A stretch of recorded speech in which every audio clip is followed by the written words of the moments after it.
هل أتى على الإنسان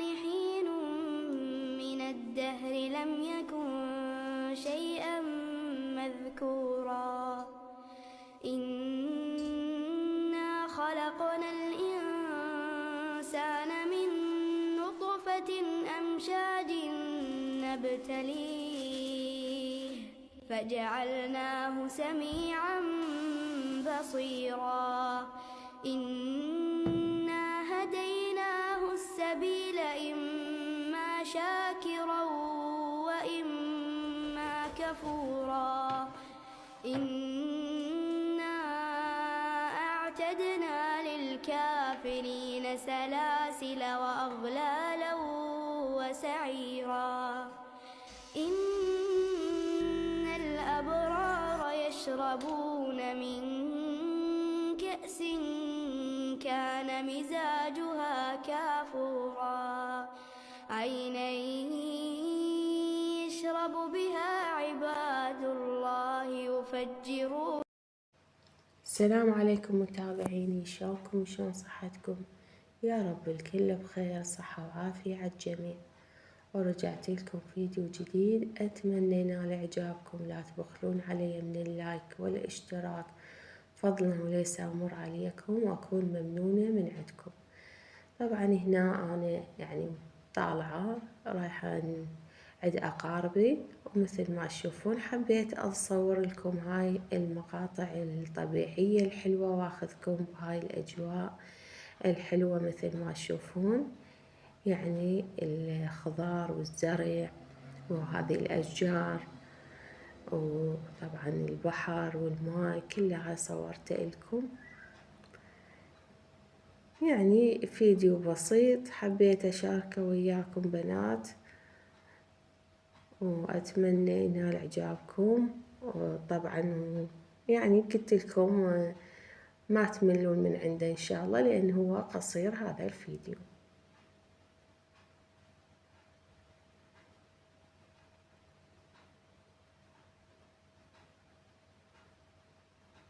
طبعا هنا الوالدة حبيت أسوي لها الكليجة والمعمول هنا، سويت لها هذه الكليجة أو المعمول التمر. ما أنا مشاركة بقناتي طريقة العمل هنا، بس حبيت أصورها لكم. ما شاء الله صارت هاي الكمية خير وبركة وبهاي الشكل، وطبعا بدون قوالب هاي التشكيلة. وهنا طبختنا راح تكون كبسة سمك مع الشبزي أو السبيناق أو السبزي بهاي الصورة. طبعا هنا جاي أحمس بالشبزي حتى يتغير اللون، وهذا النوعية السمك هنا جاي أقليه.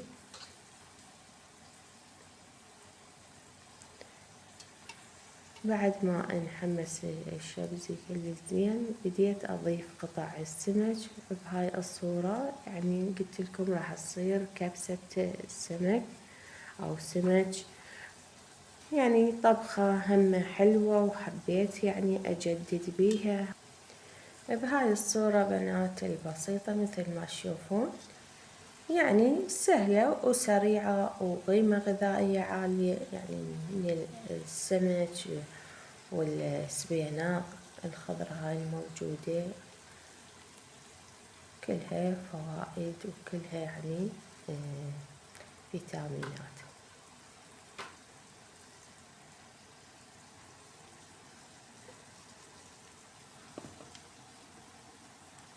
بعدها هنا ضفت الرز أو التمن،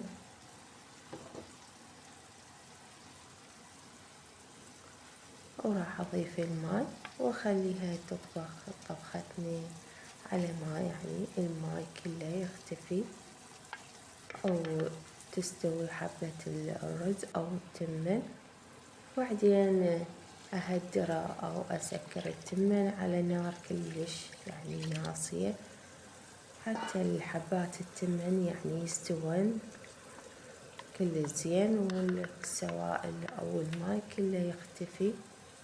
وهذا هو طبخة سهلة وسريعة وبسيطة بنات بنفس الوقت.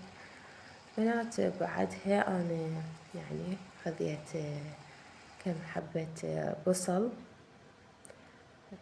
يعني قليتها بهاي الشكل، وبديت يعني أضيفه على الرز بعد ما يعني سكر بهاي الصورة. إذا وصلتوا لهنا لا تنسون اللايك والاشتراك، فضلا وليس أمر عليكم. مع ألف سلامة، دمتم بحفظ الرحمن.